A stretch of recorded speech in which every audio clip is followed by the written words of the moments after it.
Good morning అండి. నేను మీ tiger వెంకటేష్ని.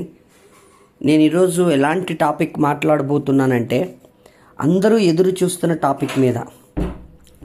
Network మార్కెటింగ్లో మనం ప్లాన్ చూపించిన తర్వాత నో అని సర్వసాధారణంగా వింటూ ఉంటాం.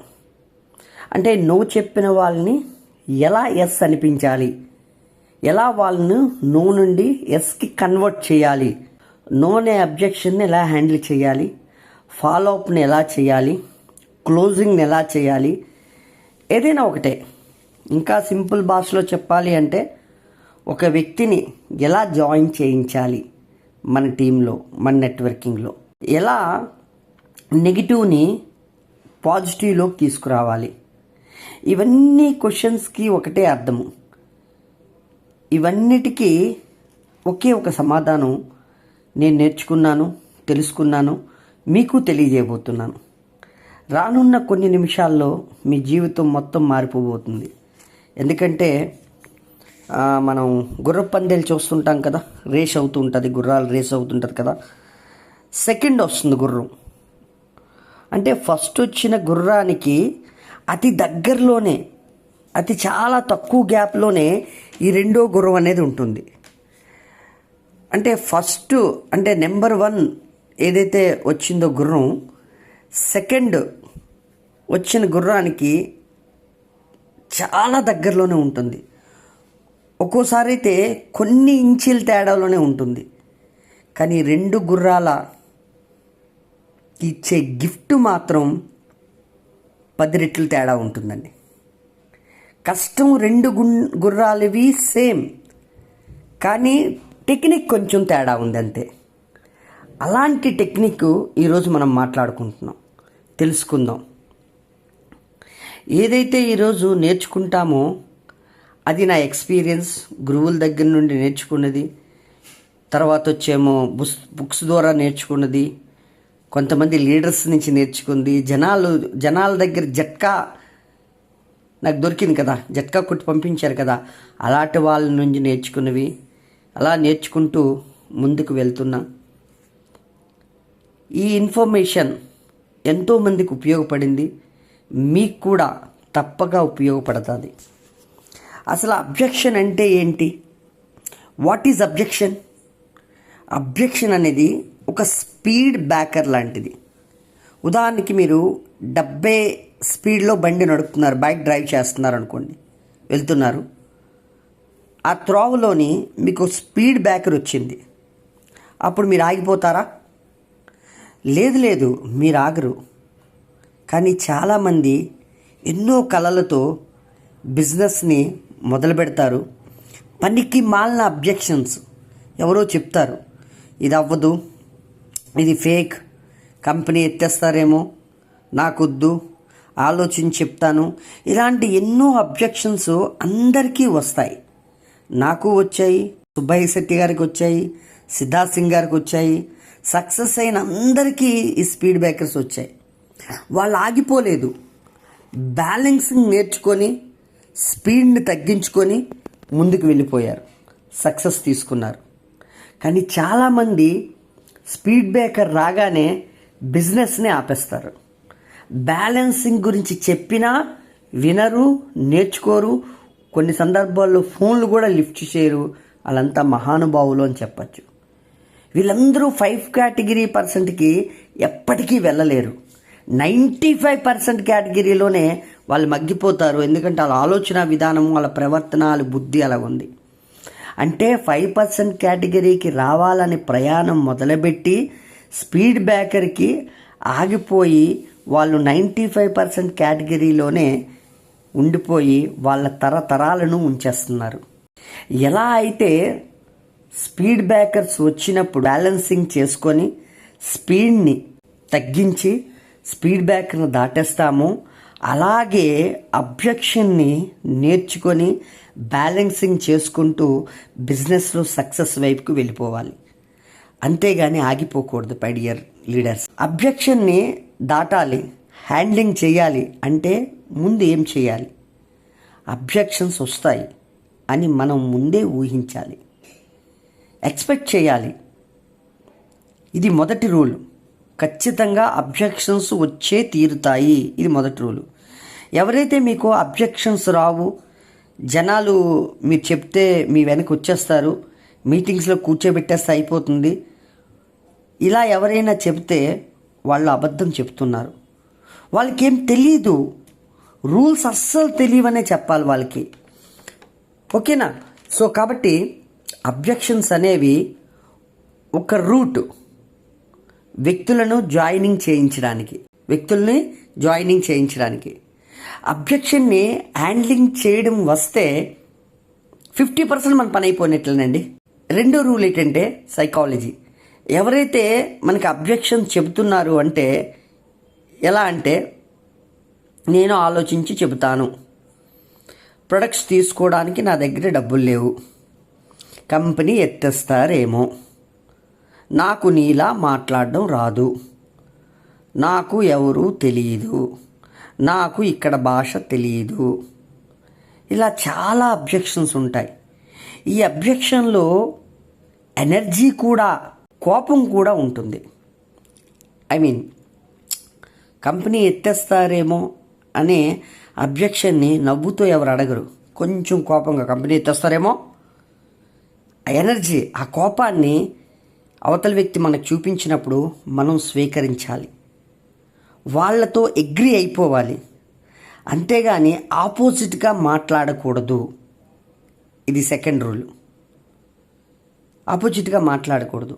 నా దగ్గర డబ్బులు లేవు అని ఎవరైనా అబ్జెక్షన్ రేజ్ చేశారనుకోండి, నిజమేనండి, మీ దగ్గర డబ్బులు లేవు, నేను అగ్రీ అవుతున్నాను, ఇప్పుడు ఉండవు, నేను ఆలోచించి చెప్తాను అన్నారనుకోండి, నిజమే సార్, ఆలోచించాలి, ఆలోచించకుండా ఏ పని చేయకూడదు అనాలి.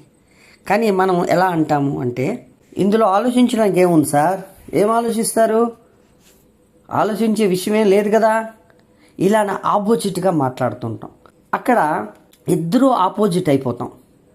ఈ కన్వర్జేషన్లో నెగిటివ్గా క్లోజింగ్ ఎండ్ అయిపోతుంది. అవతల వాళ్ళు మన మాట వినాలి అంటే మనం ముందు అవతల వాళ్ళ మాట వినాలి, అగ్రీ అవ్వాల్సి ఉంటుంది. అవతల వాళ్ళు మన మాట ధ్యానంగా వినాలి అంటే మనం ముందుగా వాళ్ళ మాటను ధ్యానంగా వినవలసి ఉంటుంది.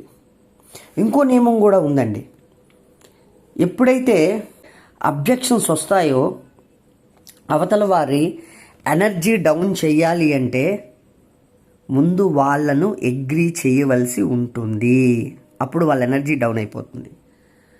అప్పుడు అబ్జెక్షన్స్ వచ్చిన ఆ అబ్జెక్షన్స్ ఎనర్జీ డౌన్ చేయాలి అంటే ఈ టెక్నిక్ ఉపయోగించాలి.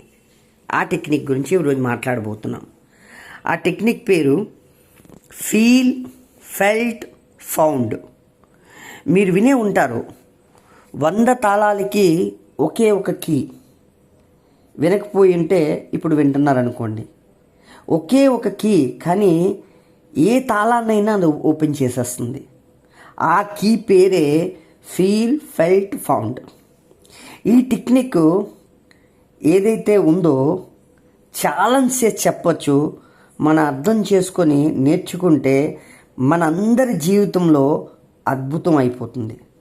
జీవితాలు అద్భుతంగా మారిపోతాయి. ఎందుకంటే మనకి రిజల్ట్స్ మొదలవుతాయి. మనం నేర్చుకొని టీంకి నేర్పించినప్పుడు టీం రిజల్ట్ స్టార్ట్ అయిపోతే ఇంకేం కావాలి, మహా అద్భుతం అయిపోతుంది. ఈ విషయాల్ని అందరికీ అంటే ఎవరు స్ట్రగుల్ అవుతున్నారో బిజినెస్ చేయడంలో, టీం పెంచడంలో, ముందుకు వెళ్ళడంలో వాళ్ళందరికీ చాలా హెల్ప్ అవుతుంది. ఎందుకంటే ఈ బిజినెస్ కరోడ్పతి బిజినెస్ కాదు. ఎవరైతే కరోడ్పతి అవ్వాలనుకుంటున్నారో వాళ్ళందరికీ ఈ బిజినెస్ చేస్తుందండి. వాళ్ళది ఈ బిజినెస్. ఇది నేను నా అనుభవం నుంచి తెలుసుకున్న విషయాలు ఏమిటంటే, నెట్వర్క్ అనేది ఒకే ఒక్క బిజినెస్ మాత్రమే పేదవాడిని ధనవంతునిగా మార్చేస్తుంది. నెట్వర్క్ అనే ఈ బిజినెస్, ఈ ఒకే ఒక్క బిజినెస్ మాత్రమే పేదవాడిని ధనవంతునిగా మార్చేస్తుంది. అందుకే అందరికీ ఈ విషయాన్ని షేర్ చేయండి. కష్టపడడం వేరు, సరైన విధానంలో కష్టపడడం వేరు. ఇప్పుడు టెక్నిక్ గురించి మాట్లాడదాము. ఆ టెక్నిక్ పేరు feel felt found. Step number 1 feel అంటే ఫీల్ అవ్వడం. మనం ఇక్కడ అంటే అబ్జెక్షన్లో, ఈ అబ్జెక్షన్ హ్యాండ్లింగ్లో ఒక డాక్టర్లా పనిచేయాలి. ఆలోచించి చెబుతాను అని ఒక అబ్జెక్షన్ వచ్చింది, అది డయాబెటిక్.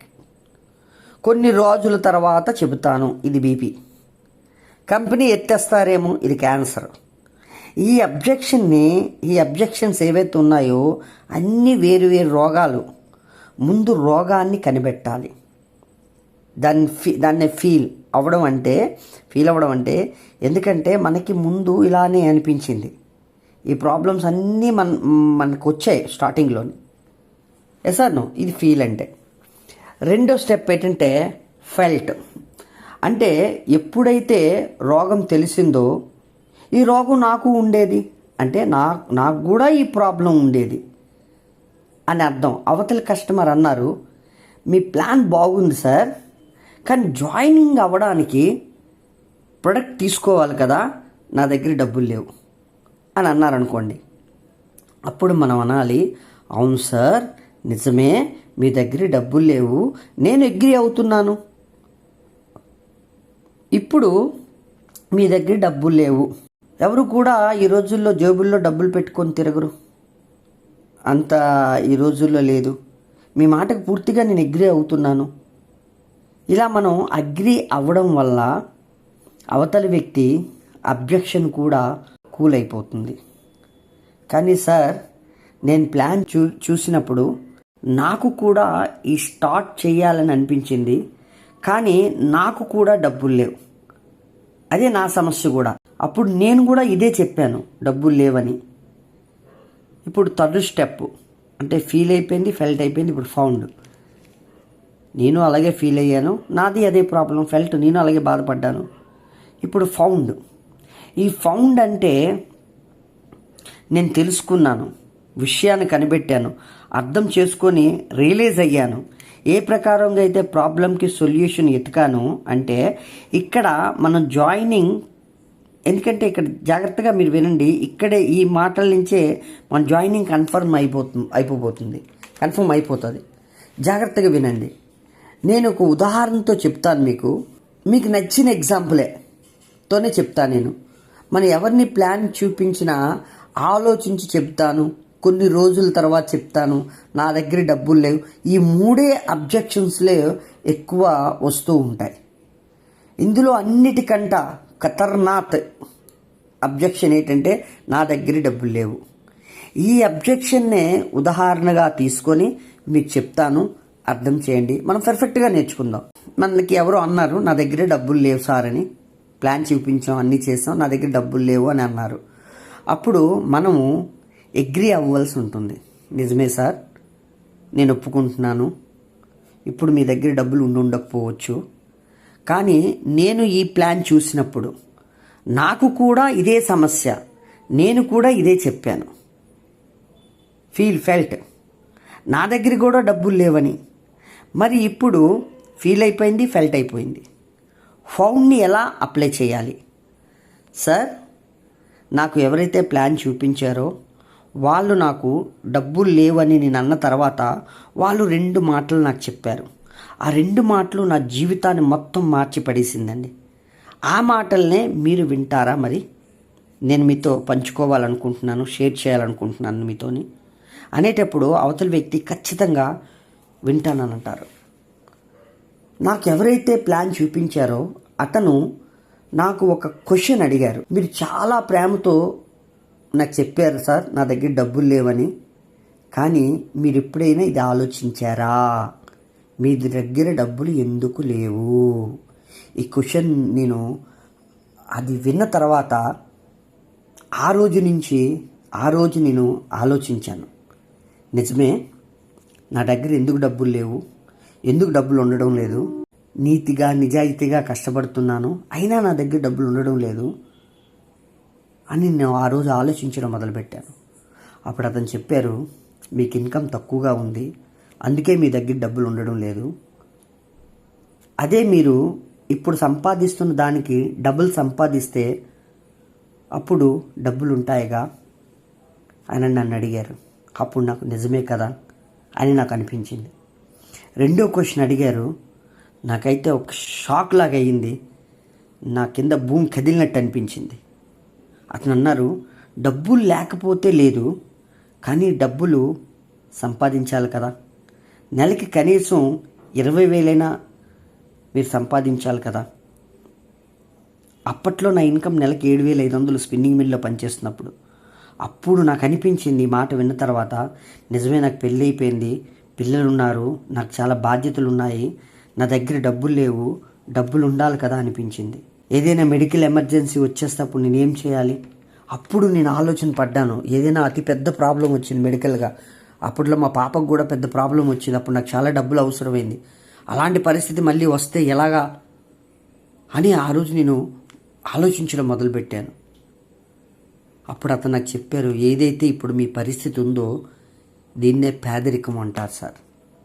కానీ ఇండియాలో 95% మంది పేదరికంలోనే ఉన్నారు. అది పెద్ద విషయం కాదు. కానీ ఈ రోజు నుండి మీ దగ్గర 2 మార్గాలు ఉన్నాయి.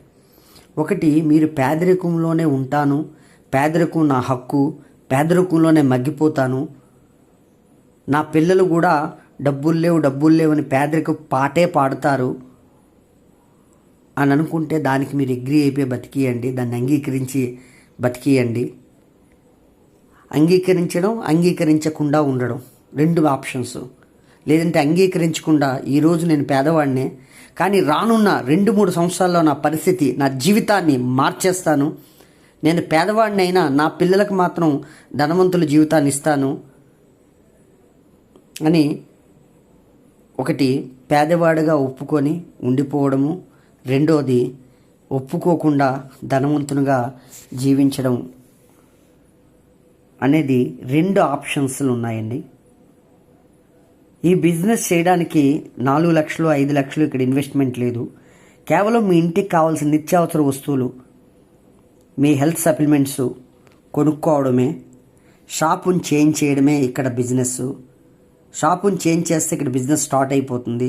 నేను ఒప్పుకుంటాను, మీ దగ్గర ఇప్పుడు డబ్బులు లేవు కొనడానికి, కానీ జీవితంలో చాలా సందర్భాల్లో ఎమర్జెన్సీ పరిస్థితులు వచ్చాయి. మనం డబ్బులు ఎలాగో ఒకలాగా సమకూర్చుకొని ఆ ఎమర్జెన్సీ నుంచి దాటాం కదండి, మీరు, నేను, మన అందరం కూడాని. ఇది కూడా ఒక ఎమర్జెన్సీ అనుకోండి. స్టార్ట్ చేసి డబ్బులు సంపాదించండి. ఎందుకంటే ఇంకొకసారి ఎమర్జెన్సీ వచ్చినప్పుడు, ఇది ఎమర్జెన్సీ ఎందుకు అనుకోమంటున్నామంటే, రేపొద్దున మళ్ళీ మన జీవితంలో ఇదే ఎమర్జెన్సీ వచ్చిందనుకోండి, వేరే వాళ్ళ ముందు చెయ్యి చాపవలసిన అవసరం ఉండదు. కనుక మనం ఇది ఎమర్జెన్సీగా మీరు స్వీకరించండి అన్నప్పుడు, అప్పుడు నేను పేదరికంలో ఉండడానికి కాదు, నేను పేదరికంలో ఉండడానికి ఒప్పుకోలేదు, డిసిషన్ తీసుకున్నాను, ఈ బిజినెస్ స్టార్ట్ చేశాను. ఇప్పుడు 20,000 కాదు, నెలకి లక్షలు సంపాదిస్తున్నాం. చాలా హ్యాపీగా నేను ఉన్నాను, చాలా ఆనందంగా ఉన్నాను. నేను స్టార్ట్ చేసినప్పుడు నేను ఒక్కడనే, ఈరోజు నాకు చాలా పెద్ద టీం ఉందండి. ఈరోజు మీ దగ్గర కూడా 2 ఆప్షన్స్ ఉన్నాయి. పేదరికాన్ని ఒప్పుకోవడం, ఒప్పుకోకపోవడం. ఒక తెలివైన వ్యక్తి, ఒక ధైర్యమైన వ్యక్తి ఏం చేస్తాడు చెప్పండి? ఒప్పుకుంటాడా? ఒప్పుకోకుండా ఉంటాడా పేదరికాన్ని? చెప్పండి, ఒప్పుకోరు కదా. కానీ మీరైతే ఏం చేస్తారు సార్? పేదరికాన్ని ఒప్పుకుంటారా, ఒప్పుకోకుండా దీన్ని తీసుకొని ముందుకెళ్తారా అని ఈ విధంగా మనం అడిగినప్పుడు, మనం మాట్లాడినప్పుడు, మనం కన్వర్జేషన్ చేసినప్పుడు మన జాయినింగ్ కన్ఫర్మ్ అయిపోతుంది. ఈ విధంగా మనం మాట్లాడడం, దీన్నే పీపుల్ స్కిల్స్ అంటాం. దాన్ని డెవలప్ చేసుకోవాలండి. ఇలా ఎడ్యుకేషన్ చేయాలి, మన ఫాలోఅప్లో మోటివేషన్ చేయాలి, ఎడ్యుకేట్ చేయాలి. కానీ తెలియక, నేర్చుకోక, సరి అయిన వేలో గైడ్ చేసేవాళ్ళు లేక, ఫాలోఅప్లో మోటివేషన్ అండ్ ఎడ్యుకేషన్కి బదులు ప్రెజర్ చేసేస్తున్నాం మనం. ప్రెజర్కి, ఎడ్యుకేషన్ అండ్ మోటివేషన్కి చాలా తేడా ఉందండి. మనం ఎడ్యుకేట్ చేయడానికి ప్రయత్నించాలి, కానీ ప్రెజర్ చేయకూడదు, జబర్దస్తి చేయకూడదు. కానీ ఈ రోజుల్లో చాలా టీముల్లో నేను చూస్తున్నాను, ఎక్కువగా జరుగుతుంది ఏంటంటే ప్రెజర్, జబర్దస్తి. ఎవరైనా ఆలోచించి చెప్తాను అన్నారనుకోండి, అప్పుడు మనం ఏం ఆలోచిస్తారండి? ఎంత ఆలోచిస్తారు? జాయిన్ అవ్వండి సార్. డబ్బులు లేకపోతే ఎక్కడైనా చూడండి సార్. అప్పు చేసైనా జాయిన్ అవ్వండి సార్. డబ్బులు ఎప్పుడు వస్తాయి? మంగళవారం వస్తాయా? అయితే నేను బుధవారం వచ్చేస్తాను, జాయిన్ అయిపోండి. ఇలాంటి మోటివేషన్ కాదు, ఇది మోటివేషన్ కాదు, ప్రెజర్ అంటారు. మన పని అవ్వదు ఇలా అయితే. కానీ ముందు మాట్లాడిన పద్ధతి ప్రకారం ఎడ్యుకేట్ చేస్తే మనతో జాయిన్ అయ్యి నిలుచుంటారు. ఇలా నేర్చుకొని మీ టీంని ఫాలోఅప్కి మీరు చేయండి, మీ టీంకి నేర్పించండి. ఖచ్చితమైన రిజల్ట్ వస్తుంది. ఈ technique feel, felt, found apply చేయండి, మీకు రిజల్ట్ మొదలవుతుంది. నేను పూర్తి నమ్మకంతో, పూర్తి విశ్వాసంతో చెబుతున్నాను. మీకు ఈ టెక్నిక్ని ఈ విధంగా ఉపయోగించడం వల్ల పూర్తి రిజల్ట్ మీరు తీసుకుంటారు. నిరంతరం మీ అభివృద్ధిని కాంక్షించే మీ టైగర్ వెంకటేష్. Thank you.